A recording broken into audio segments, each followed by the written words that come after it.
E como é que vocês enxergam essa história toda? Porque aqui no Brasil a gente cresce com a visão de que o europeu ele é um merda, ele chegou lá, colonizou, ele é um malvado. Hum. Como é que vocês enxergam? É assim também que vocês enxergam isso? Com certeza, porque a colonização trouxe muita coisa errada, né? Muito sofrimento, né? Na população em si, né? Até hoje eu acho que seja no Brasil, outros países que foram colonizados nessa forma, porque essa brutalidade que a colonização trouxe na população deixou marcas até hoje, indelebidas, que a gente fala, né? Marca que não sai, né? Uhum. Então, nós temos essa imagem também que a colonização foi realmente alguma coisa muito errada que prejudicou muito também na questão em desenvolvimento Uhum. dos países africanos. E esse rei da Bélgica, como é que é o nome dele mesmo? Leopoldo O II. Leopoldo II, ele é o principal vilão que vocês enxergam?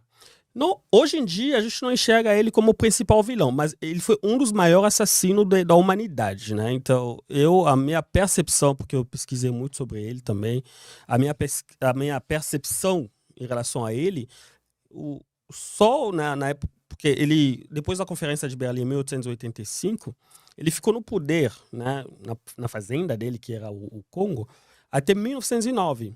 E nessa época, tem livros, tem documentos que falam disso, cerca de 10 milhões de congoleses, na época, foram assassinados. Foram brutalmente assassinados por vários motivos. A maioria dos motivos era porque você tinha metas, você era para você, porque na época tinha a indústria da automobilística estava crescendo e precisava de matéria-prima fazer borrachas. E então tem látex, né? Tem aquele, não sei como o nome do que se chama em português, mas o látex, É o aquela látex. matéria que sai daquela árvore EVA. Ah. Então você tinha uma meta para você levar uma certa quantidade X para você levar nos belgas que trabalhavam para ele. Por exemplo, vamos supor, você Petri tem que levar 5 baldes desse látex por dia. E se você não conseguia levar essa quantidade, simplesmente cortava sua mão ou te matava. Caralho. Então foi um dos primeiros genocídios que aconteceu na humanidade, né? Então isso foi a culpa do Leopoldo II. E não pisou no Congo. Ele nunca foi pra lá, Nunca né? foi para lá. Ele só era dele, era uma fazenda gigante dele Isso. e ele nunca foi lá. Nunca foi para lá. E a Bélgica se beneficiou bastante com essa política, porque a maneira dele, porque ele é um rei conquistador, ele queria conquistar o mundo, ele queria colocar a Bélgica num patamar, né, igual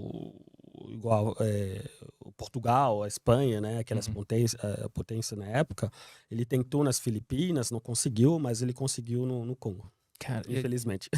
ele nunca foi pra lá e aí todo o dinheiro que ele ganhava, ele usava pra investir na Bélgica, né? Isso, investir nos monumentos, investir nos palácios, nas construções das vias. Então ele beneficiou muito a Bélgica, principalmente a cidade de Bruxelas. Isso é interessante falar isso, porque eu tava pesquisando sobre essa história toda e eu vi que esse cara, ele matou mais que Hitler e grandes genocidas. Justamente. Eu estive em Paris com um dos grandes amigos meus, a gente estava passeando no Arco do Triomphe. Aí um dos grandes amigos meu, também que é francês, né? Na verdade eu conheci ele aqui, né, em São Paulo. E a gente estava passeando, ele me falou uma coisa, ó. Ele falou, Prosper, você sabe que esse Arco do Triomphe foi o Napoleão, que foi um dos maiores canalha, matou muitos brancos, né? Então ele me falou uma coisa, ele é branco, ele é um homem branco. Ele me falou uma coisa, ele falou, olha, o incrível é que todos os homens brancos que mataram brancos são vilões, mas aqueles que não mataram os brancos, ninguém fala, né? Igual do Leopoldo II, aquele merda, desculpa falar. Não, pode falar, aqui é livre, aqui é livre. Aqui não é ditadura, não.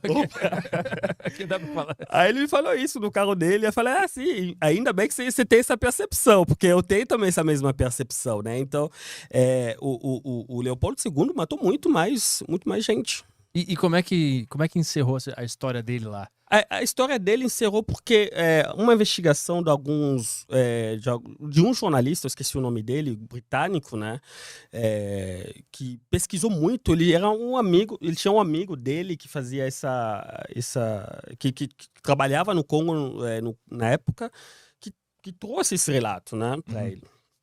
E depois de fazer uma investigação, começou a pressionar a imprensa inglesa, começou a pressionar o rei, o rei da Bélgica, de falar realmente o que estava acontecendo no Congo, e depois veio à tona. Ele teve que doar. Na verdade, ele doou o Congo pelo governo belga. Que era ele. Tipo, não mudou nada. Não mudou coisa, não piorou, né? Piorou. Porque aí que começou a fase da colonização. Por isso, quando a gente fala da história do Congo, a gente fala que o Congo nasceu como escravo no seu próprio território, os congoleses. Depois passou na transição, passou para da escravidão para ser uma colonização, e depois veio a República, né, e um monte de sequência de ditaduras. Eu acho que a gente vai chegar lá. E então a independência do Congo, ela surge em que ano? E ela se torna independente da Bélgica, é isso? Isso, da Bélgica, do governo belga. Aí ele surge dia 30 de junho de 1960. 1960. Recente. Recente. E a maioria dos países africanos viram seus países ser contemplados com esse processo de independência. Por causa do movimento dos jovens, né, também na época, que foram para lá para estudar, né, entre eles um dos maiores inspiradores, né, que é o Patrice Lumumba. Eu acho que no meu Instagram ele está no minha foto do perfil lá, né. Então, eles que batalharam muito para conquistar a independência. Então, esse genocida, ele ficou até que ano lá? O Leopoldo? Segundo, ele ficou mais ou menos 20 anos, né? Se você ver 1885 até 1909, mais ou menos 20 e poucos anos. Aí quando ele sai, existe uma promessa de democracia ou não existe isso? Continua sendo um governo autoritário e brutal? Sim, continua. A política da exploração dos minerais na época, porque lembrando que o Congo é a segunda potência, depois do Brasil, né? No Brasil, aqui nós temos a floresta amazônica, a segunda maior floresta do mundo é no Congo. Então, continuou até hoje, inclusive, tem esse problema, né, da exploração ilícita dos minérios e dos recursos. Então, o processo da colonização ainda trouxe continuou com as mesmas práticas.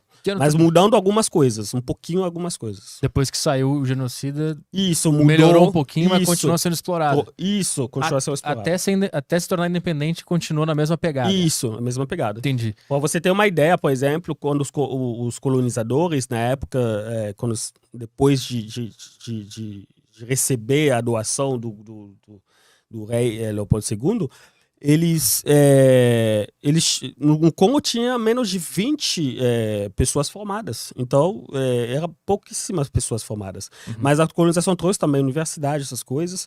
Mas eu não vejo isso como um benefício, né? Não tem como fazer um balanço, né? Não tem como fazer um balanço. Não dá pra trocar em relação a tudo que eles fizeram.